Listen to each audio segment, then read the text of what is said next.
तो दोस्तों एसिड और बेस में जो लास्ट टॉपिक हमने पढ़ा था पीएच और उसके यूजेस एवरीडे लाइफ में, उसके बाद जो हमारा टॉपिक आता है वो आता है सोल्ट्स। क्या आता है? Salts, right. अब सोल्ट क्या होते हैं दोस्तों? तो अगर मैं सोल्ट की बात करूं, सबसे पहले आपके दिमाग में एक ही शब्द आता है, वो है NaCl। क्या आता है? NaCl।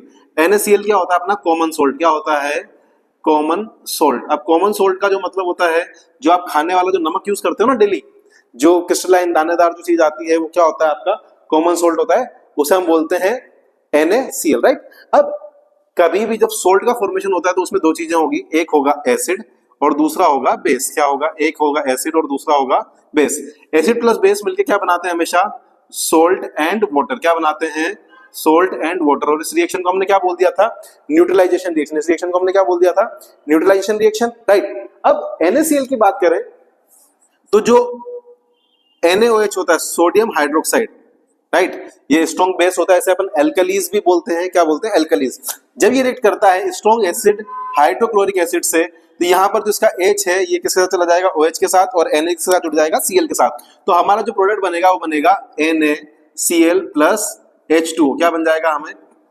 NaCl plus H2, right. अब इसके क्या क्या इसकी प्रॉपर्टीज है वो मैं बात करता हूं।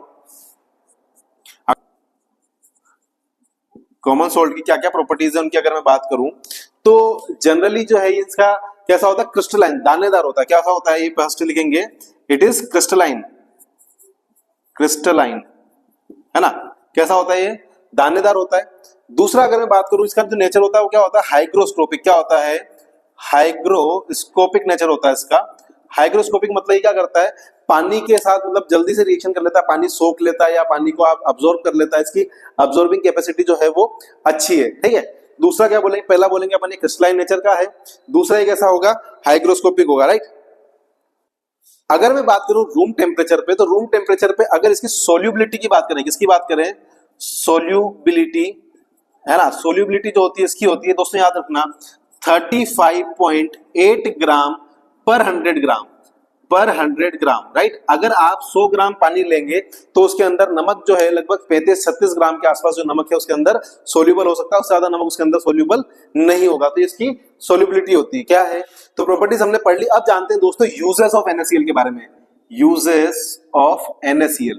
अब जो सोडियम क्लोराइड होता है इसके क्या क्या यूजेस होते हैं उसके बारे में हम जानेंगे। सबसे पहले हम यूज करेंगे कि हमें खाने में, है ना, कहाँ यूज होता है ये? इन फूड। पहला लिख देंगे हम, कहां पर यूज होता है? इन वेरियस फूड आइटम्स, और खाने के अंदर यूज होता है। दूसरा अगर मैं बात करूं तो ये ऐसे प्रिजर्वेटिव, प्रिजर्वेटिव भी ये यूज होता है। कैसे यूज होता है ये? प्रिजर्वेटिव भी ये यूज होता है ना। इसके बाद बोलेंगे लाइफ सेविंग, एक तरह से बोल सकते हैं एसेंशियल फॉर लाइफ, है ना। एक तरह से बोल सकते हैं कि ये क्या है? एसेंशियल फॉर लाइफ, है ना। जनरली जो है इसके बिना हमारा काम नहीं चलता, क्योंकि जो हमारे शरीर के अंदर बहुत सारी क्रियाएं होती है कहीं ना कहीं सोडियम से रिलेटेड होती है। आपने देखा होगा कि कई बार कुछ लोगों को सोडियम की कमी हो जाती है, उन्हें हालुसिनेशन की प्रॉब्लम हो जाती है, राइट। तो हमारे शरीर के अंदर जो सेल्स है उनका कॉन्ट्रैक्शन एक्सपांशन जो है कहीं ना कहीं NaCl के ऊपर डिपेंड करता है। तो NaCl लाइफ के अंदर लेना बहुत ज्यादा जरूरी होता है। अगर सोडियम की NaCl मतलब नमक अगर ज्यादा बढ़ जाएगा तो हमारा ब्लड प्रेशर हाई हो जाता है, और कम हो जाता है तो ब्लड प्रेशर क्या हो जाता है? लो हो जाता है, ठीक है। इसके अलावा अगर मैं बात करूं तो raw material for various chemical, various chemical.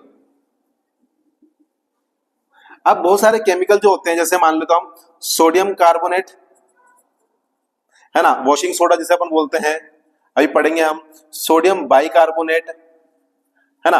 ऐसे बहुत सारे केमिकल्स हैं जिनके अंदर ये रॉ मटेरियल के रूप में काम आता है, जिनके अंदर ये रॉ मटेरियल के रूप में काम आता है, ओके। तो दोस्तों इसी कड़ी में नेक्स्ट जो टॉपिक है वो है सोडियम हाइड्रोक्साइड, NaOH। NaOH, इसको नाम देंगे sodium hydroxide, sodium hydroxide, right. ये बहुत ही इंपॉर्टेंट कंपोनेंट है हमारे पास। इसे हम बोलते हैं कॉस्टिक सोडा। क्या बोलते हैं? Caustic soda. Caustic soda. आपके एग्जाम में क्वेश्चन पूछा जा सकता है कि कॉस्टिक सोडा का फॉर्मूला लिखे, तो आप क्या लिखेंगे? NaOH। क्या लिखेंगे आप? NaOH, कैस्टिक सोडा का, है ना।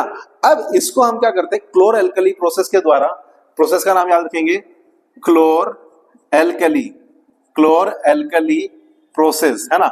इसके द्वारा हम इसको प्राप्त करते हैं। हम क्या करेंगे, जो सोडियम क्लोराइड है, क्या है, सोडियम क्लोराइड मतलब NaCl, किसका, NaCl प्लस H2O, इसका क्या लेंगे, एक्वस सॉल्यूशन लेंगे। क्या लेंगे, यहाँ पर एक्वस सॉल्यूशन लेंगे और उससे हमें क्या मिल जाएगा, NaOH।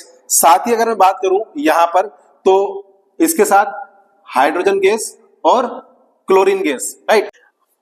हमें दो गैसेस मिल जाएगी, कौन कौन सी, हाइड्रोजन गैस और क्लोरीन गैस। तो ये जब बनाएंगे हम, तो हाइड्रोजन जो है हमें कैथोड पर मिलेगी, है ना। इसमें क्या करेंगे, इसका एक्वस सॉल्यूशन लेना, कैसा लेना है, AQU, aqueous solution. Aqueous solution मतलब जलीय सॉल्यूशन। अब इसके अंदर हम क्या प्रोवाइड कर रहे हैं, इलेक्ट्रिसिटी। क्या प्रोवाइड कर रहे हैं, इलेक्ट्रिसिटी। क्या प्रोवाइड कर रहे हैं, इलेक्ट्रिसिटी।